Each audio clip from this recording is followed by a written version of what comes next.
एक वीडियो की बात करेंगे जो कि बड़ी तेज़ी के साथ हाल ही दिनों में वायरल हुई है, जिसने पूरी दुनिया में पाकिस्तान की जगह साई की है। ये वीडियो कराची डिफेंस फेज़ 8 की है, जहां पर अपार्टमेंट की लिफ्ट में खातून और मर्द के दरमियान तकरार और हाथापाई हुई। वीडियो बागौर देखने से जो एक बात समझ आती है वो ये है कि हम अदम बर्दाश्त से दो चार हैं और ज़हनी तौर पर मफलूज बनते जा रहे हैं। बर्दाश्त की इतनी कमी है कि औरत को किसी मर्द का एहतराम नहीं और मर्द को किसी औरत का एहतराम नहीं। खुल्लम खुल्ला हाथापाई हो रही है, एक दूसरे को थप्पड़े लगाई जा रही हैं और कोई रोकने वाला नहीं, मना करने वाला नहीं। अब देखें जो इर्द गिर्द खड़े हैं वो भी बस देख रहे हैं। सरिश, ये जो प्रोजेक्ट है, ये डिफेंस DHA फेज 8 का बड़ा लग्जरी प्रोजेक्ट है, साहिल किनारे है और यहाँ पर जो है बहुत बड़ी तादाद में जो है लोग अभी नए नए शिफ्ट हुए हैं। बड़ा माहौल होता है यहाँ पे पार्टीज वार्टीज का। थोड़ा वक्त पहले ही यहाँ पर एक पार्टी से जो है एक लड़का नौजवान वो बालकनी से गिर के नीचे मर गया था। तो बहुत सारे इंसिडेंट्स यहाँ पर हो रहे हैं। अभी तक मेरे ख्याल से मैनेजमेंट कंट्रोल नहीं कर पा रही है। अभी पाकिस्तान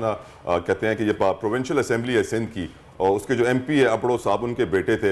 ये दो खवातीन थी लिफ्ट में और इनके साथ एक लड़का भी था और फिर लिफ्ट खुली, 3-4 मर्द लिफ्ट के अंदर आना चाह रहे थे। उन्होंने फ़ौरन से मर्दों को मना कर दिया, आप अंदर ना आइएगा, हम अकेली औरतें हमें महसूस नहीं करेंगी। और उसके ऊपर वो भड़क उठे कि भाई आप हमें क्या समझ रही हैं, हम कोई अरे गहरे हैं, हम कोई गंदे घराने से हैं, हम भी इसी बिल्डिंग में रहते हैं, हमारे पास भी इतने पैसे हैं जितने आपके पास हैं।